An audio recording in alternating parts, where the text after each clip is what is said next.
When the time came to step up for caring for his mother and his late aunt, he was an amazing and dedicated caregiver.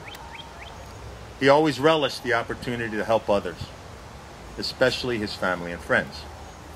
He was always a giver and never a taker. I mean, you take him somewhere down the road, hey, you need gas money? Take you to breakfast? Whatever it was that he could do to reciprocate, he was a giver.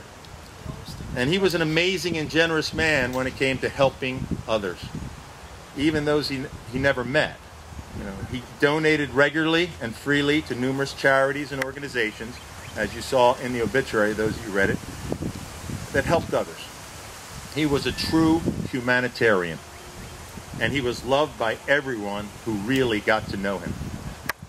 We spent many hours together traveling to doctor's appointments, lab visits for medical procedures, and to the emergency room. As the months progressed and the appointments increased, I was often asked by the hospital staff or the doctors if I was his son. Tony would smile and say, "He's my saint." I would smile and answer, "He's my friend." And I'm proud and privileged to say to you, he was a dear friend, and I will miss him. We're going to proceed with the military honors. We have the airmen from the United States Air Force, and we're going to proceed with the military honors and the presentation of the flag. As you know, Tony was a veteran and a person who absolutely respected the military in every way. So they are going to present the flag, and I, as his adopted son, will receive it.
Now I want to introduce someone who was another very, very great friend of Tony's, and where Tony was little Nick, Anthony, and then Tony.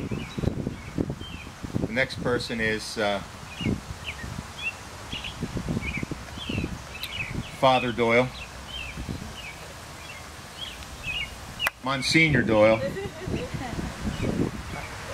and he prefers to be called Michael.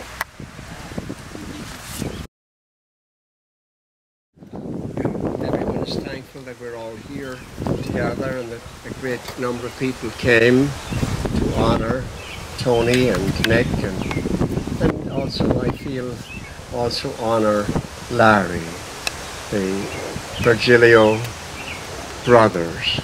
And Larry's in the picture down here with his dear mother Rose Aleni, and she and her husband Anthony, the parents, they stood at the grave in New St. Mary's, and they got a flag for their son, and their hearts were broken and never repaired. George had a question, and the question was for me, and the question was, how did we get here? What happened that this gathering of people would be here for this sacred ritual of the interment of Tony Virgilio? I never heard of Larry Virgilio until maybe 1971 or 70. In the lineup of the Virgilio Brothers, that Nick, as you know, came first in 1929, and you know the date he came, the 28th of June. And then a year or so later, Tony came in on the 29th of October. And you know, those of you as old as I am know, you have to be actually even older than me, which is not that easy. So that was on the 29th of October 1929, the bottom fell out of America. That's the day that Tony was born, and he was frugal. He got that from his first breath, that there wasn't that much around.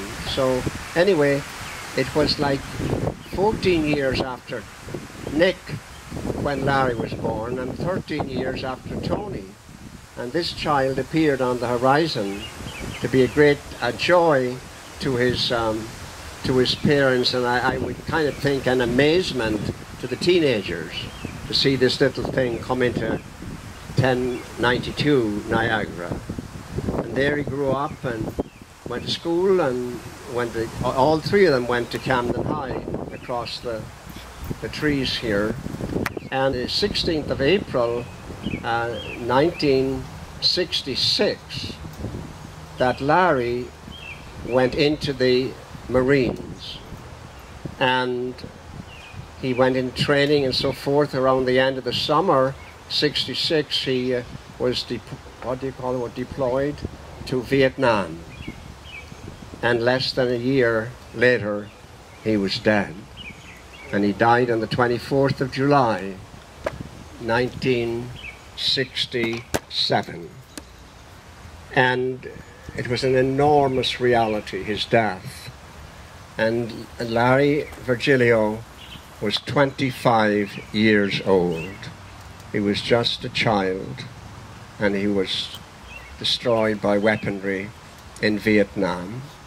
And Nick then would write some of the greatest lamenting haiku ever written for his brother. So I decided to have a reading of names of the dead in Vietnam from South Jersey.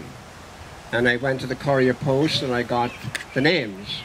And there were 300 young men dead from Camden to Cape May.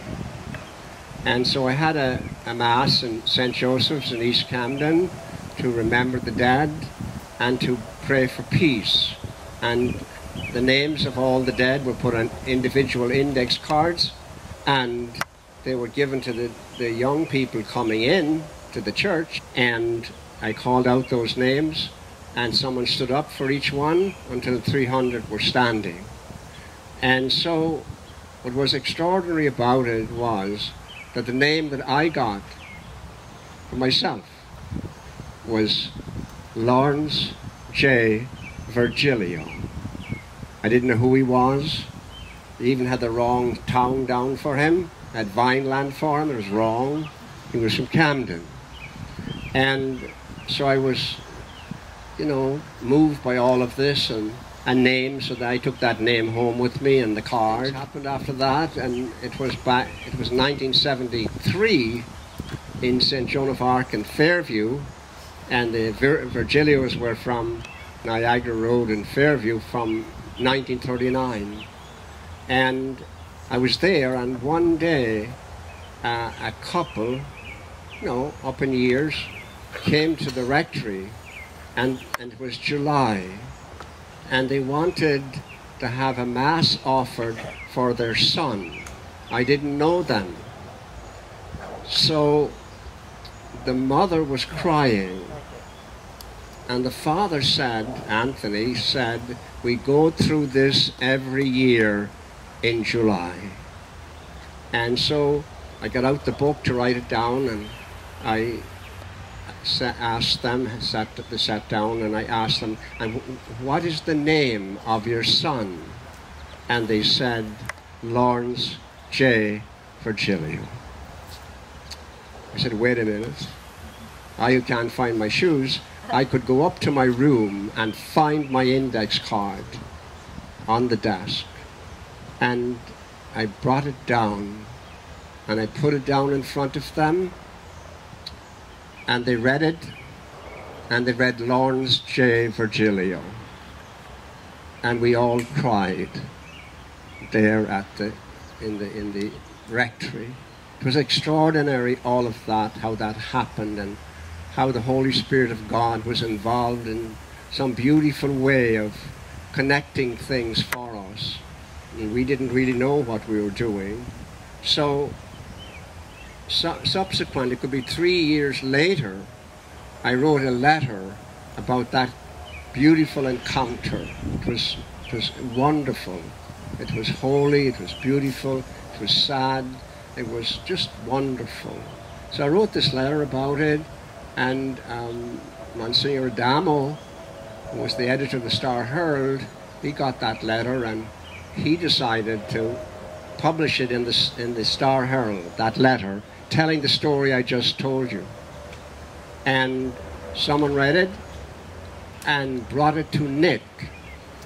And that very night, it was Sunday night, he called me.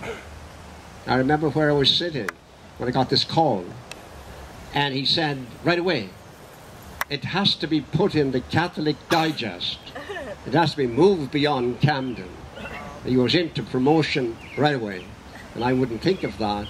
So a week later, Nick came to Sacred Heart, and the way I say that is, and that was the start, and of the gathering, and of the inspiration, and of the knowledge and formation of an association, and the connection with Tony, and the connection with Larry.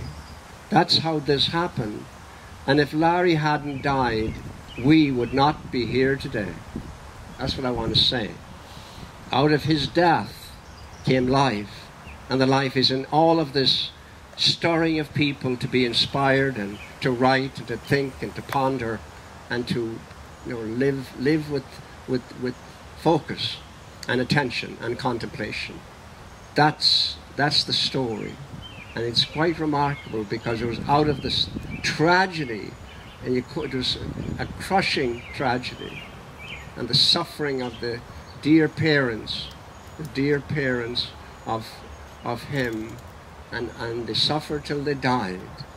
And then out of that came Nick Virgilio's profound haiku in his lament for his brother. I looked them up yesterday, and there are 11 poems in his book on the tragedy, and 5 of them have the words, my dead brother.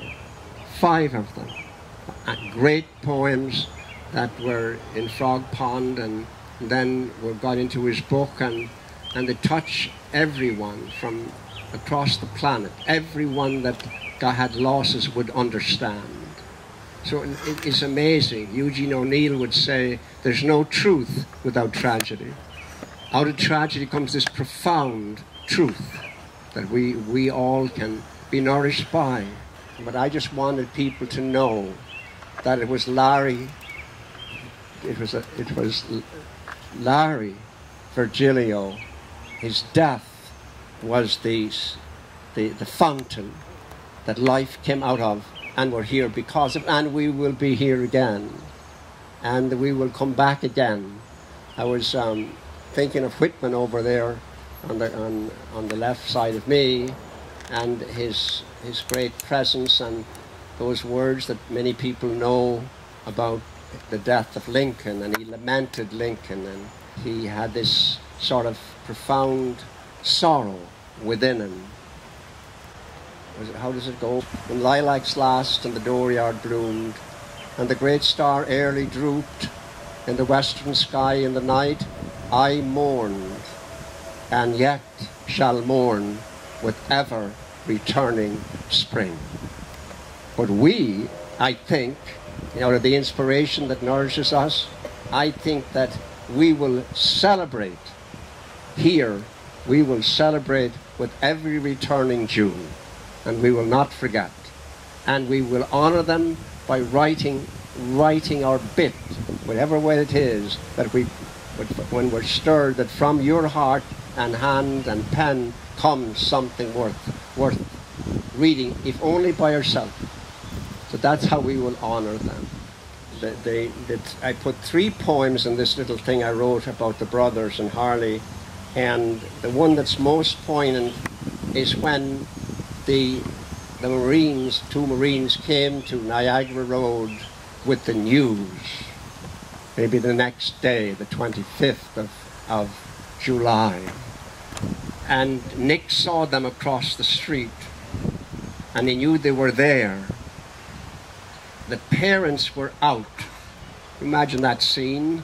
You're sitting there, and someone's going to come and shatter your life. And that was the scene, and they had to wait 2 hours before the parents came home, and then the Marines crossed the street. And this is Nick's poem, remembering that.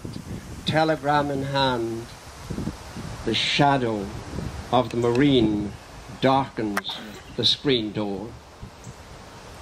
That's heart-rending. And this is the one he wrote as a tribute to his brother. Deep in rank grass, through a bullet-riddled helmet, an unknown flower. I should be reading them twice, shouldn't I? Telegram in hand, the shadow of the Marine darkens our spring door, our screen door. Deep in rank grass, through a bullet-riddled helmet, an unknown flower. And the final one here, on the darkened wall, my dead brother's bedroom,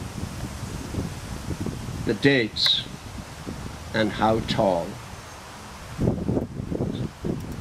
So